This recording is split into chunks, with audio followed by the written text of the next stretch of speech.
Hi guys, പണിയില്ല ടോക്സിൻ്റെ അടുത്തൊരു വീഡിയോയിലേക്ക് സ്വാഗതം. അപ്പോൾ ഞാൻ ഇന്ന് പറയാൻ പോകുന്നത് ഫ്രണ്ട്ഷിപ്സ് ഇൻ റിലേഷൻഷിപ്സ്, അതായത് ഫ്രണ്ട്സ് നമ്മളുടെ റിലേഷൻഷിപ്പിൽ എങ്ങനെ സഹായിക്കും എന്നാണ്. ഞാൻ ബോയ് ആയതുകൊണ്ട് എൻ്റെ ഫ്രണ്ട്സിൻ്റെ കാര്യം പറയാം. എനിക്കറിഞ്ഞത്തോളം ഗേൾസിൻ്റെ ഫ്രണ്ട്സ് വലിയ സപ്പോർട്ടൊന്നും ഉണ്ടാകത്തില്ല. അവരെന്തേലും ഒന്ന് പറഞ്ഞ് രണ്ടാമത്തെ അടിയായി അപ്പം തന്നെ പറയും ബ്രേക്കപ്പ് ആയിക്കോ പൊക്കോ എന്നൊക്കെ ആണെന്ന് തോന്നുന്നത്. എനിക്കറിയില്ല, അറിയാവുന്നവർ കമൻറ്റ് ചെയ്യാം.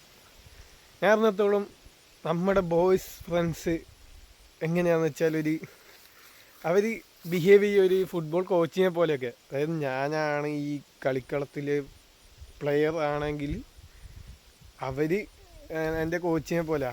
എന്നിട്ട് പറയും നീ അടിക്ക്, ഗോളടിക്ക് എന്ന് പറഞ്ഞിട്ട് നമ്മളിങ്ങനെ ട്രിഗർ ചെയ്യും, മോട്ടിവേറ്റ് ചെയ്തുകൊണ്ട് നിൽക്കും. അങ്ങനത്തെ ഫ്രണ്ട്സാണ് കൂടുതലും. പിന്നെ എന്താ വെച്ചാൽ അവർ ഒടുക്കത്തെ സപ്പോർട്ടായിരിക്കും നമ്മുടെ ഫ്രണ്ട്സൊക്കെ.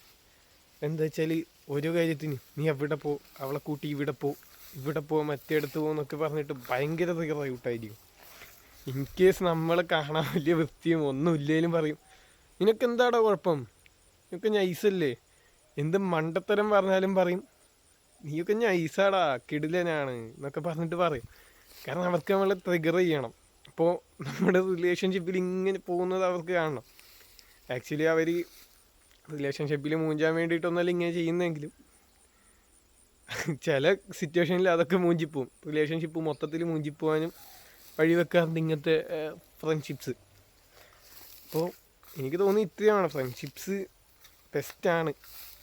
അഥവാ മൂഞ്ചിപ്പോയാലും ബ്രേക്കപ്പ് ആയാലും അവർ മാത്രമേ കാണത്തുള്ളൂ.